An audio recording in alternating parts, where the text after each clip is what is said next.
السلام عليكم ورحمة الله وبركاته. وأنا حفصة مسنوح كي فاطمة علي waxaan ku leeyahay maalinta iyo waqtiga aad joogto wax ku wacnaado ma habeen hadaad joogto ha ku wacnaado galab hadaad joogto ha ku wacnaado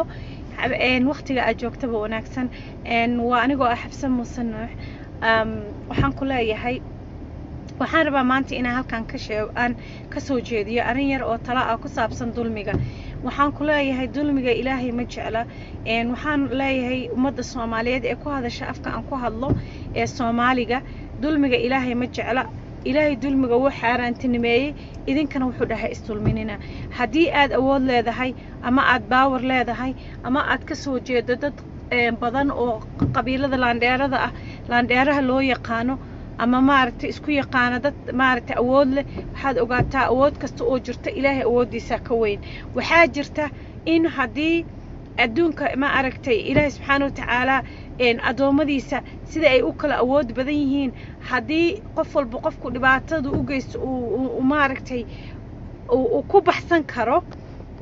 dad badana dhibaatada ku baxsan lahaa waxaan ku leeyahay dulmigu waa xaaraan ilaahay uu iska xaaraantinimeeyay adigana dadka ha dulminin adiga idaawanaya iyo aniga nafteeda waxaan ku leeyahay dadka ha dulminin marka aan ku leeyahay dadka ha dulminin maaha micnaheedu inaa aniga ahay 100% oo aanan weligay qof dulmin waxaa laga yaabaa aniga kuu sheegaayo inaan kaaga baahi badanahay waxa aan kuu sheegaayo waxaan se ku leeyahay dulmigu waa dulmaad yawmal qiyaama ee dulmiga ka baqa qof walba oo aan dulmiyo waxaan ku leeyahay ilaahay dartii igu cafi qof walba oo dulmiyo anigana ilaahay dartiisaan kugu cafiyay dulmigu waa dulmaad yawmal qiyaama ilaahay subxaanahu wa tacaala hortiisa kama suulayno ilaa qof walba dulmigii uu qofka u geystay ama xataa xayawaanka waxaa la dhahay ridii geesaha lahayd tii seeyada ahayd herdiday herdisa ilaa looga gooyo wuxuu dhahay rasuulka sallallahu alayhi wasallam ma taqaanin qofka mufliska ah waxay dhaheen saxaabada waxaa u naqaanaa rasuulka ilaahay sallallahu alayhi wasallam qofka aan dirham iyo diinaar midna haysan nabiga sallallahu alayhi wasallam wuxuu yiri qofka mufliska ah waa qof maalinka yawmal qiyaama imaanaya qofkaas markuu yimaado waqatala hada qofkaanuu dilay shatama hada qofkanuu caayay lucina hada qofkanuu lacanaday waxa waaye qofkanuu sidan ku sameeyay dadkii baa imanaya yaa rabbi lucini ilaahu qofkan wuu ilacanaday ajarkiisi baa la siinaya waxaa la dhahay qof kala imanaya ilaahu wuu idilay ajarkiisi baa la siinaya qof kala imanaya ilaahu wuu caayay ajarkiisi baa la siinaya ilaa qofkii uu ajarkiisi dhan dhamaado markuu ajarkiisi dhan dhamaado ayaa dambigiisi dusha laga saaraya markaasaa dambigiisi dusha laga saaraya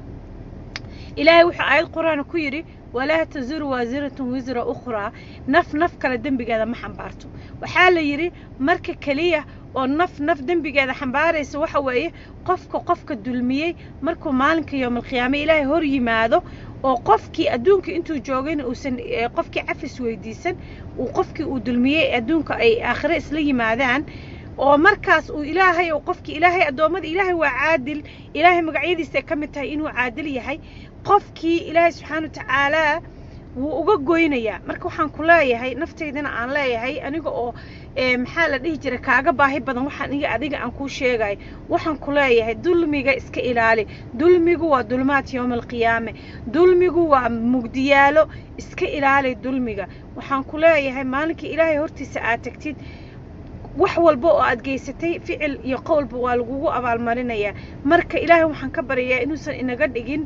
dadka la dhaho muflisiinta waxaan aniga ku leeyahay oo ah xabsa musannuux haddii afkaygu soo gaaray kala adinkaygu ma garanay hadda waqti uu dad gaaray adinkaygu inta badan dad ma gaaray laakiin afkaygu hadduu soo gaaray iska kii cafi waliba ilaahay dartii ii cafi because hadaa ilaahay dartii ii cafisid adigana allah ayaa laga yaabaa inuu dunuubtaada ku cafiyo aniga markasta hadaa dambi iga gashid ilaahay dartiisaan kuu cafiyay sababta aan kuu cafiyana waxay tahay waxaan ilaahay ka rajaynayaa inuu ilaahay dunuubteeda badan ii dhaafo waxaan ku leeyahay waa bil ramadaan ilaahay subxaanahu wa tacaala waxaan weydiisanaynaa acmaasha saalixada ah ilaahay waxaan weydiisanaynaa inuu inoo dambi dhaafo ilaahay waxaan weydiisanaynaa inuuna cafiyana kala cafiyo isku keen cafiyana wada cafiyo waxaan ku leeyahay anigoo xabsa musannuux by the way maanta waxay tahay aad buu weatherku u fiican yahay I don't know my phone I cannot waan gadin la ahay marka weatherka maanta aad iyo aad buu u fiican yahay waa mugdi baa ka sii dhigay weatherku maanta aad buu u fiican yahay waxaan ku leeyahay insha allah waqtiga ku tahaba ku wacnaada ilaahay idankiis kulligina dhan waa idin salaamaya waa anigu xafsa muuse nuux please and subscribe my new YouTube channel insha allah it's gonna get improved and waqtigoo igu yar iyo anigoo aan maaragtay maxaa la dhihi jiray perfect ahayn kole practice make perfect practice markaan sameeyo I will make insha allah barnaamijyo qurux badan waa idinla wadaagi doonaa marka insha allah si aan ku helo viewers ama maaragtay insha allah booqo pagekayga YouTube-ka waan ku salaamayaa waa Xafsa Media oo isku xiran Xafsa Media aad iyo aad baan ku salaamayaa waxaan ku leeyahay I love you for sake of Allah. Assalamu alaikum wa rahmatullahi wa barakatuh.